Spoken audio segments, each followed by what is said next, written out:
நம்மள எல்லாருமே ஒரு விஷயத்த மட்டும் நீங்க ஆழ்ந்து கவனிச்சீங்கன்னா உங்களுக்கு எல்லாருக்குமே தெரியும்.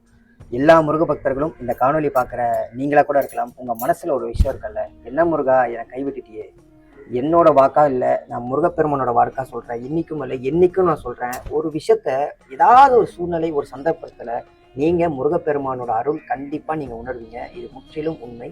அதே மாதிரி தான் ஒரு முருக பக்தை எப்படி நீங்க எப்படியோ அதே மாதிரி இந்த இன்ஸ்டாகிராம் மூலியமா நம்ம ஃபாலோவர் இருக்கவங்க தங்கச்சி அவங்க என்ன பண்ணிட்டாங்கன்னா, ஒரு திருமணமும் தோல்வியாக முடிஞ்சது, இன்னொரு திருமணத்துக்காக நம்ம காத்திருக்கணும்னா ஊர்ல எப்படியெல்லாம் பேசுவாங்க. சில மனிதர்கள் ஒரு கஷ்டத்துல இருக்கும்போது தான் அவங்களோட பின் குணங்கள் தெரியப்படும். இது நிறைய பேர் உணர்ந்திருப்பீங்க, கண்டிப்பா உணர்வீங்க.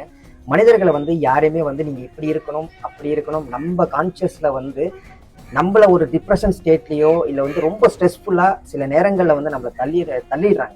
அந்த சுச்சுவேஷன்லயே நம்ம அடுத்த கட்டத்துக்கு நம்ம முயற்சி பண்றக்கூடிய விஷயங்கள் இருந்தா கூட அதை அப்படியே நிறுத்திட்டு நம்மளே தோன்றும், எதுக்கு அதான் ஊர் உலகமே நம்மள இப்படி பேசுதே. அதுக்கப்புறமா நம்ம முருகப்பெருமான்ட்ட கேட்கக்கூடிய நிலைமை என்னன்னா, இப்படியெல்லாம் என்ன அவன் பேசுறான், இப்படியெல்லாம் நம்மளை சுட்டு உற்றார் உறவினர்களும் நம்மளை பேசுறாங்க, ஏன் முருகா அப்படி பார்த்துக்கிட்டே எதுவுமே ரியாக்ஷன் பண்ணாம இருக்கல, என்ன சரியா நான் உன்னை பாக்குறேன்ல, நான் என்ன வழிபாட்டுல உனக்கு நான் என்ன குறை வச்சுட்டேன் அப்படிங்கிற ஒரு விஷயத்த நீங்க என்னைக்கும் அந்த ஒரு வார்த்தையை மட்டும் சொல்லிடாதீங்க. அதுக்கு இதுவே ஒரு சாட்சி, இதுவே ஒரு உதாரணம். நான் சொல்ல போற விஷயம், அந்த அந்த தங்கச்சி என்ன பண்ணிட்டாங்க அப்படின்னா, முதல் திருமணமும் ஒரு தோல்வியில முடிஞ்சு போச்சு. அந்த பெண்ணை அந்த கணவர் ஏமாத்திட்டாங்க.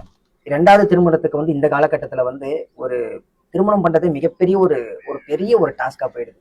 ஒரு நகையாகவும் இல்ல பொருட்களாகவும் அதை கேட்கக்கூடிய சூழ்நிலையில தான் இந்த காலகட்டத்துல இருக்கும். அப்போ அவங்க குடும்பத்துல மிகப்பெரிய ஒரு ஏழ்மையான குடும்பங்க. அந்த மாதிரி ரொம்ப கஷ்டப்படுற ஒரு குடும்பம் ஒரு கிராம பகுதியில வசிச்சு வந்துட்டு இருக்காங்க.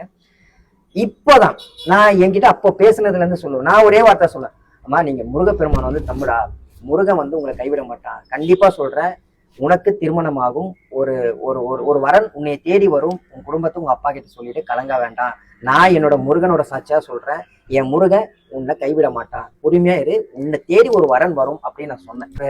போன வாரம் எனக்கு தொடர்பு கொண்டு பேசும்போது, அண்ணா நீங்க சொன்ன மாதிரியே எனக்கு கல்யாணமும் ஆயிடுச்சு, ஒருத்தர் வந்தாரு, அவரா தேடி வந்தாரு, ஒரு வரன் வந்தது,